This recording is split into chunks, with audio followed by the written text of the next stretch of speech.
Your body is like this watermelon. You can look at its skin and see if the texture is unusual anywhere, but you don't really know what's inside, and you don't want to prematurely slice it up just to find out. Fortunately, medical imaging devices can give us some insights and help us detect irregularities which might be treatable in some way. To achieve the best treatment, it is very useful to know exactly what we're dealing with, which is why a lot of research has been done into the different contrasts of magnetic resonance imaging, or MRI. MRI is like a camera that can observe the shapes inside an object to detect irregularities.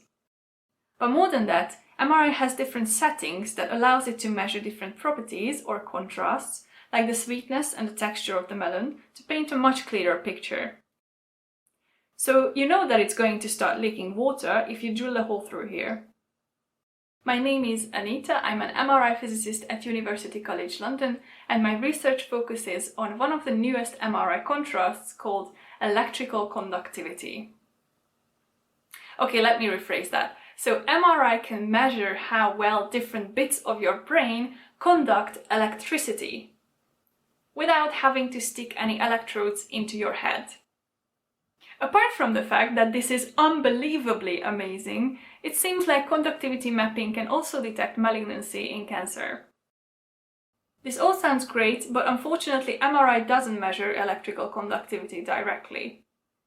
Instead, the conductivity map has to be calculated from something called the MRI phase using this formula. Moreover, the MRI phase can often be fairly noisy, so it might look more like this, making the calculated conductivity map completely useless.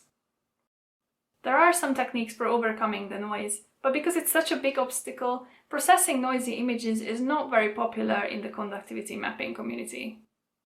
This might not sound like a big problem if you can just acquire less noisy images, but unfortunately a big part of the existing clinical images is noisy.